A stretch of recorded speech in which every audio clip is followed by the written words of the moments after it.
What happens when the person you trust most suddenly doubts you and everything you've built feels like it could break? One accusation threatens to unravel a marriage, but the truth, waiting in the shadows, might change their family forever. Have you ever been wrongly accused by someone you love? The kitchen clock ticks, sharp in the hush. I search for the last clean fork, stacking plates while Landon taps at his homework in the next room. The front door swings open and Jason steps inside, jacket over his arm, face tight. He drops his bag, pulls out a small receipt, and sets it hard on the counter. Emily looks up from the plates, heart picking up. "Hey, you're home early. Everything okay?" Jason's voice is clipped. "What's this, Emily?" She furrows her brow at the receipt. "I don't know. Where'd you find it?" Jason runs a hand through his hair. "It was in your car. Pharmacy. Yesterday. You said you were at the school late." Emily's hands freeze midair. I was. I ran out after. I needed cold medicine for Landon." He shakes his head, doubt creeping in. "So you weren't at Grace's, like you told me?" Her voice goes small. "No, Jason. I went to Grace's after stopping at the pharmacy. I forgot to mention the stop." Jason leans on the counter. "But why not just say that? Why hide it?" Emily blinks, stung. "I wasn't hiding anything. It was nothing." He tightens his grip on the counter edge. "It doesn't look like nothing, Emily. You've been acting weird. Bills I didn't know about. Random errands." Her voice cracks. "What are you even saying?" He glances toward Landon's room, then lowers his voice. "I'm saying I deserve to know what's really going on." Emily steels her jaw, eyes bright. "You think I'm lying?" Jason looks down, voice rough. "I'm asking why you haven't told me the truth." A tremor runs through her. "The truth," she repeats. "Jason, I work late. I run extra errands. I pick up after Landon and remember all the things you forget. I'm not keeping secrets." His voice is softer, almost scared. "I want to believe you, but things don't add up lately." She shakes her head, setting plates down, her hands trembling. "If you don't trust me, just say that." He looks away, but doesn't answer. Emily crosses the kitchen, spots an envelope half buried under the newspaper. Her eyes linger on it. A letter she hasn't opened, one she keeps putting off. She swallows hard, folding a napkin with too much force. "Is this really who we are now? You question every word I say?" Jason fidgets with his ring, shoulders hunched. "I'm just trying to understand, Em. I'm sorry if it came out wrong, but it's hard not to wonder." She blinks fast, holding back tears. "There's nothing to wonder about. If you wanted to know something, you could have just asked. You didn't have to accuse me." A heavy beat passes. Only the refrigerator hum. The tick of the clock, the shuffle of paper, sounds that suddenly feel louder than words. Landon's voice calls from the study. "Mom, can you help me real quick?" Emily swallows, steadying her voice. "In a second, buddy." She gazes at Jason, hope flickering faintly. He doesn't look up. She pushes a plate toward him. "Dinner'll be ready in 10. He sits, rubbing at his eyes, not moving closer. She turns away, her vision burning, as she sets the silverware with shaking hands. A soft tear slips free, falling unseen. Narration slips in, low and raw. Something broke tonight. Something so small, it's hard to see, but cold as it settles in the silence between us. I never thought trust could shatter with one question. Now, I'm scared it might not come back. The unopened letter on the table feels heavier than ever. Jason doesn't touch it. Neither do I. I set the table in silence, tears stinging my eyes, and listen to the brittle hush as the kitchen grows colder. Jason looks out the window, lost in thought, both of us drifting farther apart with every tick of the clock. Forks scrape against plates. The silence in the kitchen is heavier than before. Jason stares at Emily from across the table, shoulders tense, jaw set. He sets down his glass. "So are you going to tell me everything, or just keep dancing around it?" Emily freezes, mid-bite. "Jason, we already talked about this." "No," he says, leaning forward. "You talked, I listened, and I still don't get it. You keep saying there's nothing going on, but there's always something lately, and that's weird." She puts her fork down, slowly. "You think I'm being weird? I take care of this house, Landon, my students, and yes, sometimes I run extra errands without reporting every second of my day to you." His tone sharpens. "That sounds defensive. Because you're attacking me." Her voice rises, cracking. "Since when do I need to explain every receipt in my bag to you?" Jason folds his arms. "We're married. That means we don't lie." Her chair scrapes back. She stands. "I haven't lied. It feels like you have." She stares at him. Really stares. Then softer. "Was it always going to come to this? A receipt you didn't recognize makes you question everything about me? It's not just one thing, Em. It's a lot of little things. You're distant. You flinch when I ask simple questions. You feel further away." Emily's eyes fill, but she doesn't cry. Not yet.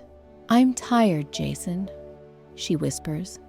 "Do you know what it's like to carry everything and still get accused of hiding things?" He doesn't answer. "You want to talk about distance?" Her voice shakes. "Look in the mirror. When's the last time we even talked without a phone in one hand and stress in the other?"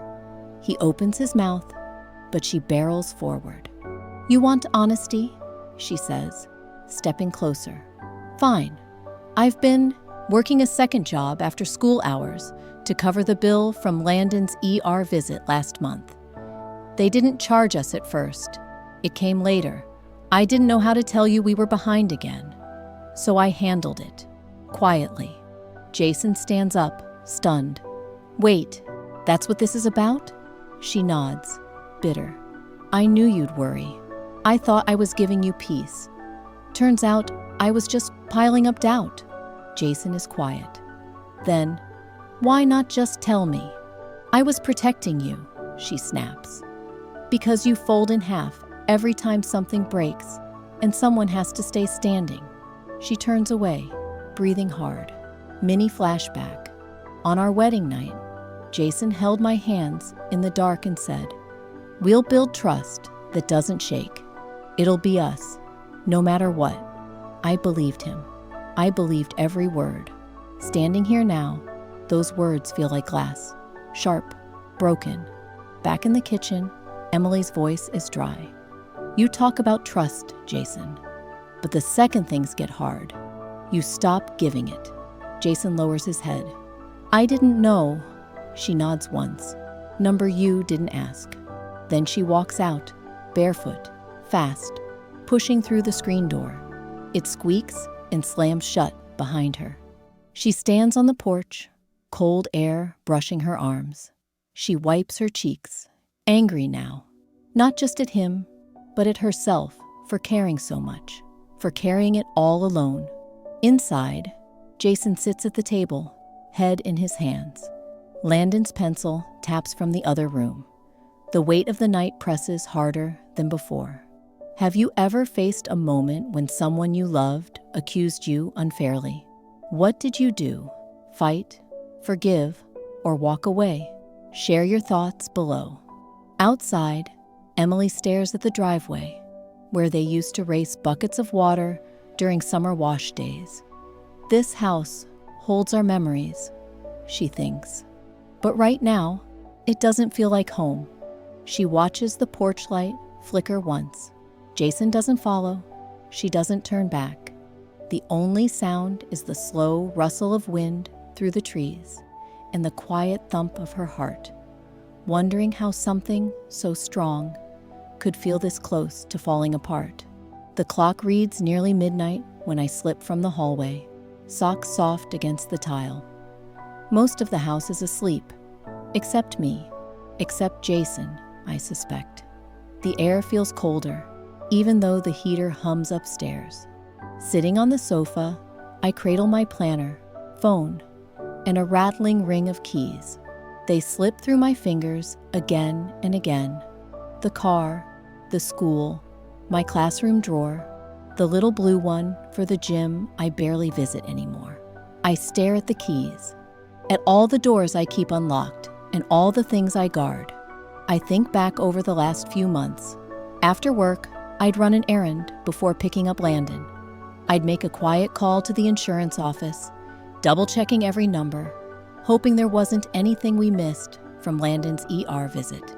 Sometimes, late at night, I'd sit at the kitchen table, sorting bills and schedules, knowing Jason was stressed about work and didn't need this too. I didn't plan to hide things. It just happened. A soft intention, meant to keep our home calm. If I could move the worry from his shoulders to mine, wasn't that love too? But secrets, even small ones, fill a house with shadows. Landon stirs from his room, shuffling to the bathroom. He sees me sitting alone and climbs into my lap without a word. At 10, he's nearly too big, but he curls into my chest, warm and quiet. "Bad dream," I whisper. He nods. "You and Dad sounded mad tonight." I press my cheek to his hair, smoothing it down. Sometimes grown-ups get scared and say things they don't mean. He sighs. "Are you sleeping in here?" I nod. "Just tonight." He slides back under his covers and I tuck him in. For a minute, I wish I could crawl into his simple world. All Legos and science journals, afraid only of monsters he can see. Down the hall, Jason's shadow slips out of our bedroom. I hear the creak of the old desk chair as he sits, pulling folders and a muddle of folded receipts onto the table. Sheets of paper slide. The beam of his phone flashlight cuts across payment stubs and half-done math problems. Jason sighs, rubbing his forehead. He flips through overdue utility bills. His own stress scribbles lining the margins. He pulls out the pharmacy receipt, the one that started everything, and matches it to the bills in the folder. He glances at emails, reopening each in case there's a detail he missed. His thoughts are thick and restless. Had he missed her talking about the second job? Was he too distracted with work to see what Emily had quietly shouldered? He tries to recall each evening, every phone call, every time Emily's smile was a little too thin. A gnawing worry sits with him. He loves Emily. He always has. That doesn't stop his heart from twisting. The worry that she is different, distant. But is it him or is it her? He picks up a coffee mug, cold and half full. Tap, tap, tap goes his ring on the rim. He's staring down at Emily's planner on the counter, the one full of lists and school events, coded with colored highlights for every family appointment. He thumbs through the pages, looking for a clue, but finds only evidence of everything she covers. Work, home, Landon's clubs, dinner plans. A growing awareness flickers. Maybe he's been worried about the wrong things. The house is quiet, but the tension is loud. Each room holds a slice of the silence. Emily lies next to Landon, but her mind is wide awake, circling the same truths, the compromises, the little white lies told to make life a little softer for Jason. She turns her keys one by one, tracing their edges. Keys, open doors. They close them too. She wonders if some parts of her life are locked now for good. In his sleepless room, Jason moves to the window. The streetlight throws pale bars onto the carpet. He tries resting, but the pillow might as well be a pile of stones.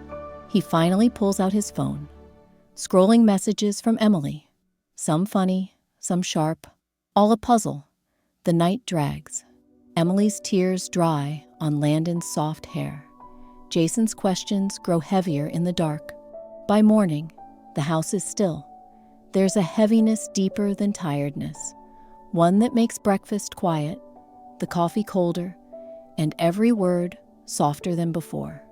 There, in the hush, is the distance, not about a single secret, but the hundreds of small ones that pile up when both people think they're protecting each other. Emily traces the keys in her hand. Some doors she desperately wants to unlock. Some she's just not ready for yet.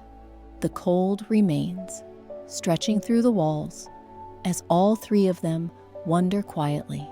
What happens next? The afternoon sun glints off Rachel's porch as Emily knocks softly, heart aching behind her tired eyes.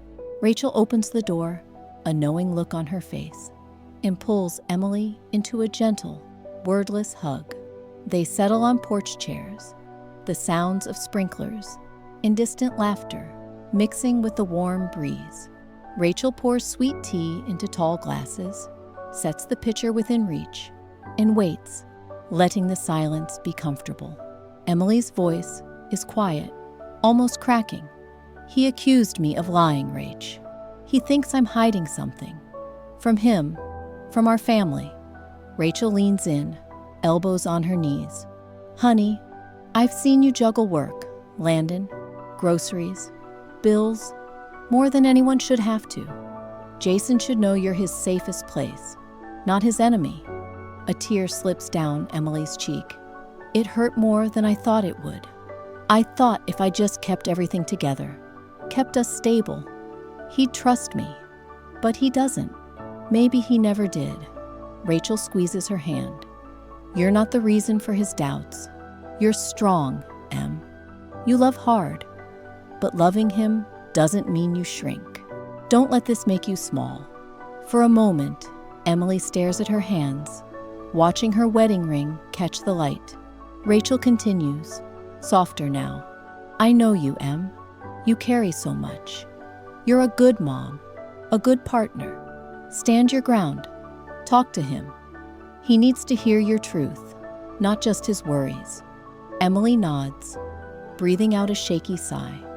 Do you ever get tired of trying to be everything? She whispers. Rachel nods. All the time. But if you let go of who you are, Emily, you'll wake up one day and not recognize what's left. Don't let this moment steal your strength. We all mess up, but don't run from the person you fought so hard to become. The world feels a little more certain in Rachel's presence, and for the first time in days, Emily allows herself to feel hope. Across town, Jason stirs his coffee in a chipped mug, eyes locked on the swirling black surface as Mark sits across the diner table. You really think she's lying to you? Mark asks, voice low and even. Jason looks away. I don't know what to think. Nothing adds up. Every time I ask, she goes quiet. Mark takes a long sip, then leans forward, elbows on the table. You sound a lot like Dad when he used to push Mom. Remember how that worked out? Jason stiffens a little. This isn't the same. Man, it's always the same. You stew in your head instead of listening. You think guessing is the same as knowing. Emily's not Mom, and you're not Dad. But don't screw this up just because you're scared. Jason fidgets with a napkin, running his thumb down the crease. So, what should I do? Ask the real questions. Then, shut up and let her talk. You can't love her and keep her on trial. Do you trust her? Jason's answer gets stuck in his throat. Mark nods, seeing it. Figure it out, Jace, before you ruin what's worth keeping. The clatter of dishes around them fades as Jason absorbs his brother's words. That night, back home, Emily moves through the motions of bedtime with Landon, her mind tangled. When the house is finally still, she curls up in bed with her notebook and starts to write. Jason, I don't know if I'll ever show you this, but tonight, I need to say what I can't shout over dinner or drop in a text. I am not perfect, but I am honest. When I hid things, I wanted to spare you, not hurt you. Your doubt broke something in me. I don't want to be my mother, or suffer in silence the way she did after Dad left. How words dried up, how trust vanished. I want to be better than that. For Landon, for us, if you want the truth, ask for it. I will give it. But please don't make me pay for things I've never done wrong. Emily. She sets down the pen, eyes burning, unsure if she'll leave the page where he can find it or tuck it deep in her drawer.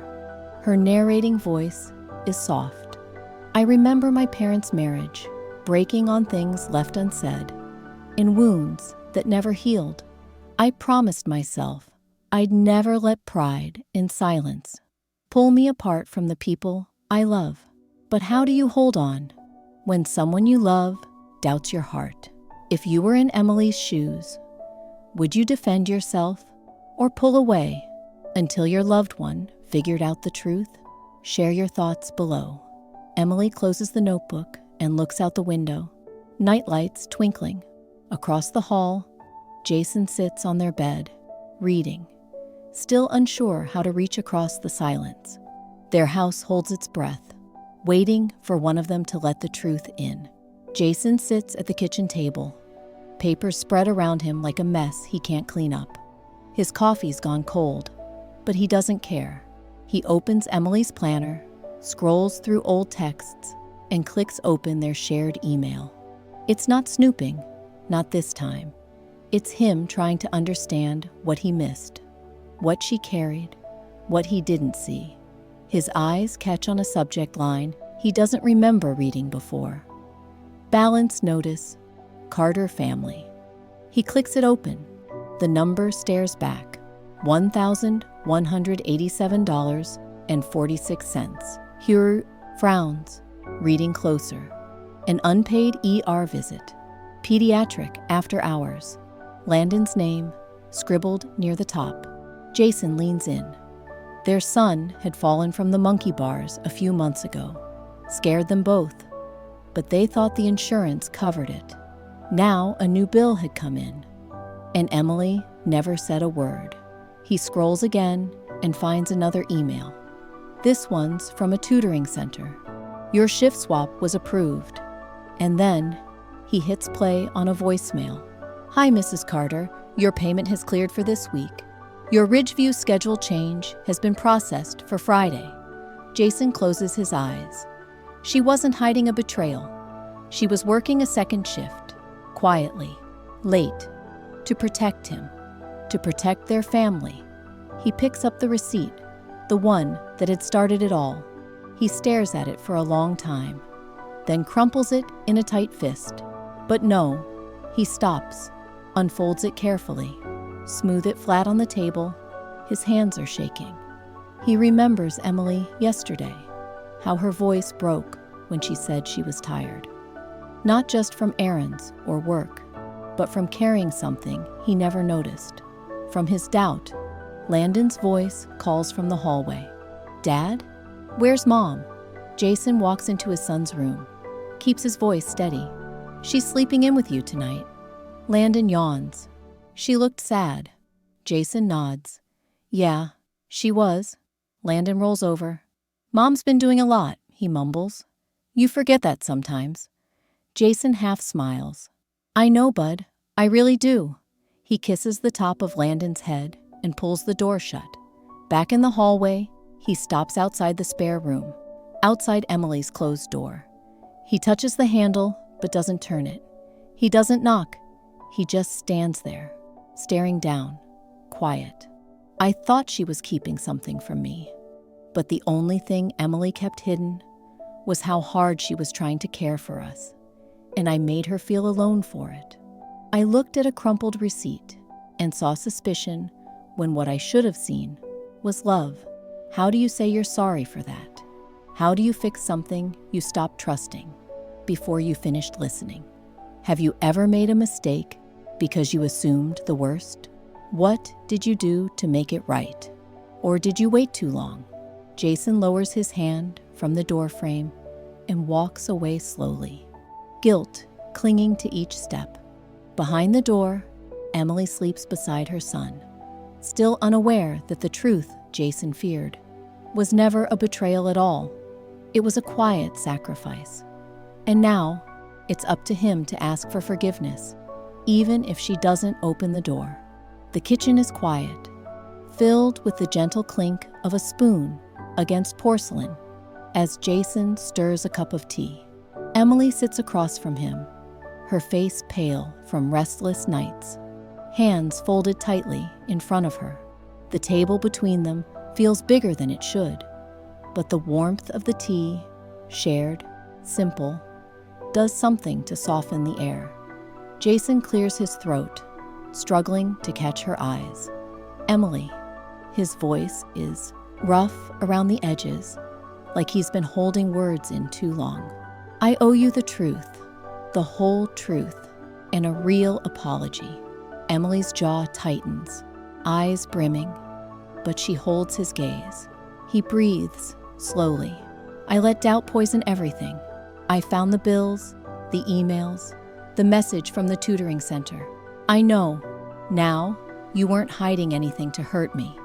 You were working late, giving up sleep, juggling all of it, just to spare me more worry. He pauses, fighting to keep his voice even. I'm so sorry. There's no excuse for what I let myself believe. I should have listened before accusing you. You trusted me with everything, and I didn't give you the same in return. Emily sits quietly. Her fingers reach for the mug, trembling, and Jason covers her hand gently with his own. It hurts, she whispers, raw but steady, more than I thought it could.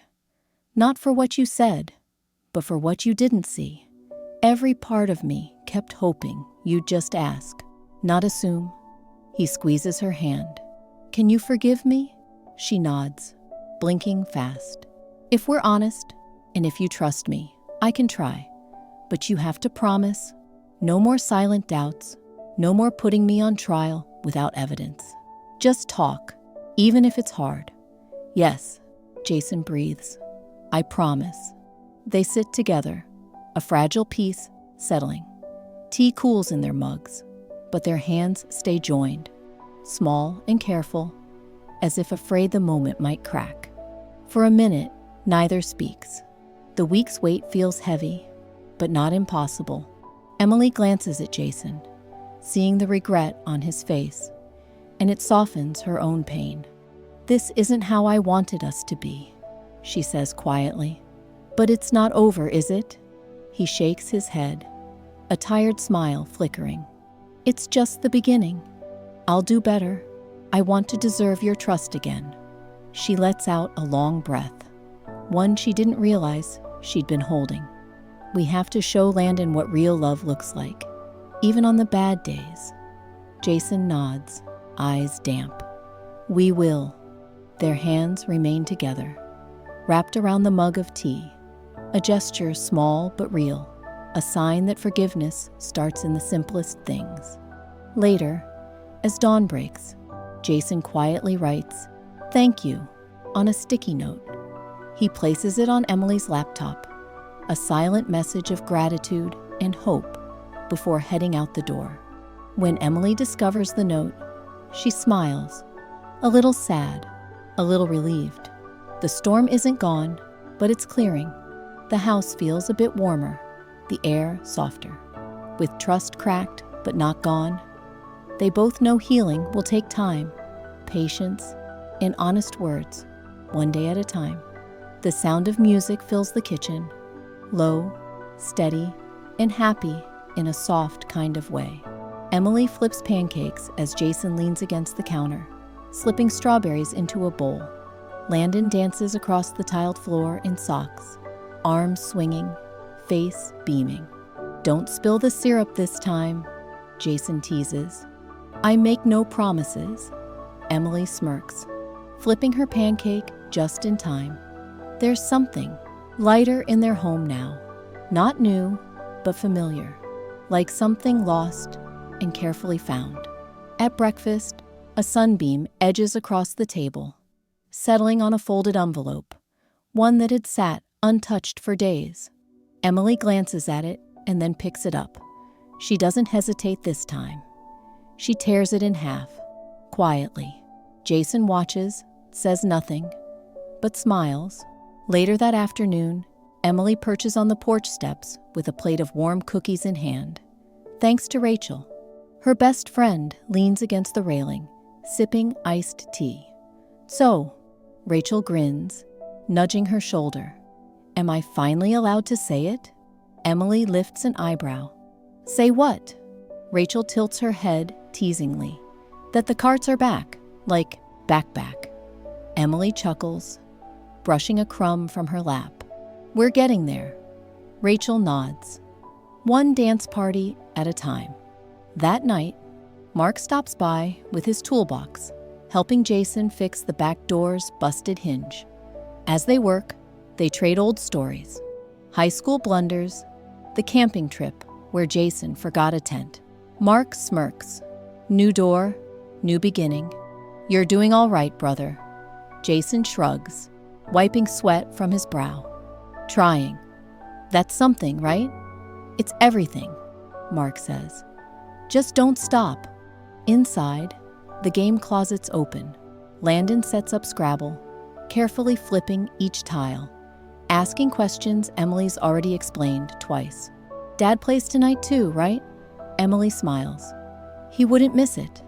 The clock ticks. The house hums, not from tension, but from life. Later that week, while folding laundry, Jason says it out loud. No more quiet worrying. If something's on my mind, I'll bring it up. Emily nods. And I'll stop protecting you from the hard stuff. We're stronger when we handle it together. They pause, just looking at each other. Trust takes time. Words help. But it's these slow moments that plant roots. Shared understanding, fresh starts. From then on, Sunday evenings become family night. Game boards and dancing. Pizza on paper plates. Couch snuggles. And the occasional spilled soda. Landon's giggles refill the space that once felt too silent. What's your best advice for rebuilding trust after it's been broken? What worked or didn't work for you? Share below. One night, after dishes are done and Landon's asleep, Emily presses her feet across the living room couch, Jason at one end, her head on his shoulder. We really are getting there, she whispers. He nods, pulling her close, because we want it to work more than we want to be right. Emily smiles as the TV plays low in the background. The old fears aren't all gone, but they no longer run the house. Now, they share one room, one rhythm, one truth, and it's more than enough to start again. The living room is quiet, the kind of stillness that holds peace instead of tension. A photo album rests on the coffee table. Emily flips through the pages slowly, sunlight catching memories printed in color. There's Jason, carrying Landon on his shoulders at the beach. There's Emily in the kitchen, mid-laugh, messy apron and flour on her nose. Some photos make her smile wide. Others make her pause. She held one of them up, the three of them on the porch last fall. You'd never guess how close they came to falling apart. Her voice comes in softly, steady, and full of reflection. We almost lost ourselves in silence, in assumptions, in pressure. But you learn something when everything cracks. You learn what's real, what can bend without breaking. Emily reaches for Jason's hand beside her on the couch. He squeezes back gently, the unspoken message clear. We made it. Not perfect, but together. They flipped through pictures for hours that night, not just to remember the good, but to remind themselves what they fought for. When you love someone, you don't wait for perfect timing. You don't punish with silence. You speak. You learn to listen. And when you get it wrong, because you will, you apologize honestly, and you begin again. The camera rests for a moment on a small desk in the corner. Emily, opens a tiny wooden box and places an old, folded letter inside. The envelope had once stayed sealed, heavy with emotion. Now it's tucked away, not because it never mattered, but because the truth has already been spoken out loud and forgiven. Some storms don't pass quickly. Some change the shape of your house. But when you hold on, when you do the hard work to rebuild, what you end up building is stronger than what you had before. Stronger because it's honest. Their vow renewal wasn't big. No spotlight, no crowd. Just the two of them in their backyard. Jason looked into her eyes, voice quiet but certain. "I still choose you." Emily smiled, tears in her throat. "And I choose you too, even on the hard days." The words meant more this time, not because they were louder, but because they were real. If you're hurting right now, if someone gave up on you too soon, or someone's trust feels shaken, don't let that be the end of your story. Let it be the place you start again. Find the truth, hold on to trust, and most of all, even when it's hard, love loud enough to be heard. Don't be afraid to start again. Thank you for watching. If this story touched you, we'd love to hear how you fought for something worth saving. Share your own moment in the comments. And remember, sometimes the truth doesn't hurt. Sometimes it heals. If you've ever felt misunderstood, accused, or pulled apart by silence in your relationship, know this: you're not alone. Sometimes healing starts with one honest conversation. Have you ever had to rebuild trust with someone you love? What helped you move forward? Share your story in the comments. We'd love to hear it.